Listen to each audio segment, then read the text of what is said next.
Hello കുഞ്ഞുമണീസ്, ഇന്നൊരു അടപ്രഥമൻ ഉണ്ടാക്കുന്നതിൻ്റെ റെസിപ്പിയാണ്. അത്ര അധികം അറിഞ്ഞൊന്നും കൂടെ ആദ്യമായിട്ടാണ് ഉണ്ടാക്കുന്നത്. അപ്പം അത് വീഡിയോ ഒന്ന് ഷൂട്ടായിട്ട് എടുത്തു. അപ്പോൾ അതിനുവേണ്ടി ആദ്യം ഞാനൊരു കുക്കർ എടുത്തു. അട വേവിക്കുന്നതിന് വേണ്ടിയാണ്. എന്നിട്ട് അത് ഞങ്ങൾ കവറ് പൊട്ടിച്ച് 2 പാക്കറ്റും കൂടി കുക്കറിലോട്ടൊന്നിട്ടു.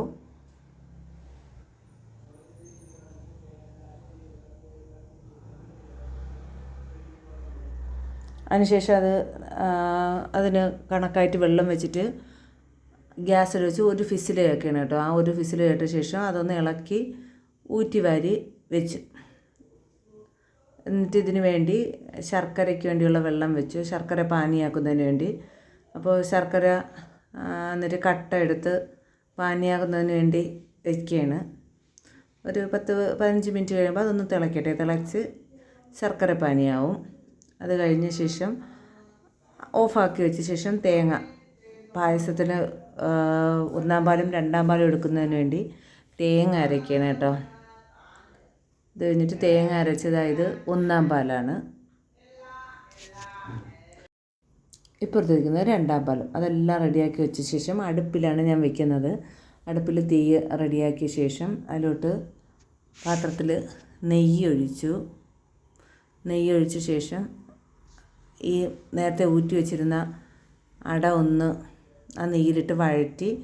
അപ്പോൾ അതൊന്ന് കട്ട പിടിച്ചൊന്ന് അങ്ങ് പൊടിഞ്ഞല്ലോ. അതിലോട്ട് ഞാൻ ആദ്യത്തെ ശർക്കര പാനി ഒഴിച്ചു. കാര്യം ശർക്കര പാനി ഒന്ന് തിളയ്ക്കാൻ കണ്ട കുറച്ച് നേരം ഒന്ന് തിളച്ച ശേഷം ആദ്യത്തെ പാലൊഴിക്കുകയാണ്. അപ്പോൾ ആദ്യത്തെ പാൽ ഒരു 10-25 മിനിറ്റ് വേണം. അതൊന്ന് ഇളക്കി ഇങ്ങനെ നിൽക്കുകയാണ്. അതിന് ഇപ്പുറത്തെ സൈഡിലായിട്ട് ഈ ചവ്വരി റെഡിയാവാനും വെച്ചിട്ടുണ്ട്. ഒരു 10-20 മിനിറ്റ് അപ്പോൾ ഇങ്ങനെ കുറുകി ഇങ്ങനെ വരെയാണ് കണ്ടോ. കുറുകി ഇങ്ങനെ വന്നപ്പോൾ അത് ആദ്യത്തെ പാലിരുന്ന്. അപ്പോൾ ആദ്യത്തെ പാലും കൂടി ഞാൻ ഒഴിച്ചു. ആദ്യത്തെ പാലും കൂടി ഒഴിച്ച് ഒന്ന് കുറച്ച് നേരം ഇങ്ങനെ അടുപ്പിൽ കിടക്കട്ടെ. അടുപ്പിൽ കിടക്കുമ്പോൾ നമുക്കെന്തോന്ന് ചെയ്യാം, ഒരു 10-15 മിനിറ്റ് അടുപ്പിൽ കിടക്കുമ്പോൾ നമുക്കതിന് വേണ്ട കിസ്മിസുകളൊന്ന് റെഡിയാക്കാം. കശുവണ്ടിയും നെയ്യ് അധികം ഇവിടെ ഇഷ്ടമല്ലാത്തതുകൊണ്ട് കശുവണ്ടി ചേർക്കുന്നത് വെളിച്ചെണ്ണയിലാണ് കേട്ടോ. വെളിച്ചെണ്ണയിൽ നെയ്യ്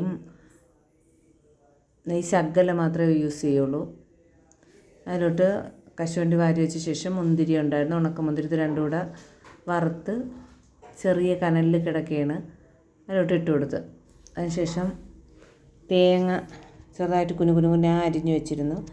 അതും കൂടി ഒന്ന് ചൂടാക്കിയ ശേഷം അതിലോട്ടിടാൻ വേണ്ടി അതും ചുവന്ന കളറാവുന്നവരെ ഒരു 10-15 മിനിറ്റ് ഒന്ന് വാടി അതും എല്ലാം കൂടി ഒഴിച്ച് വേണ്ട ലാസ്റ്റ് വ്യൂ ആണ്.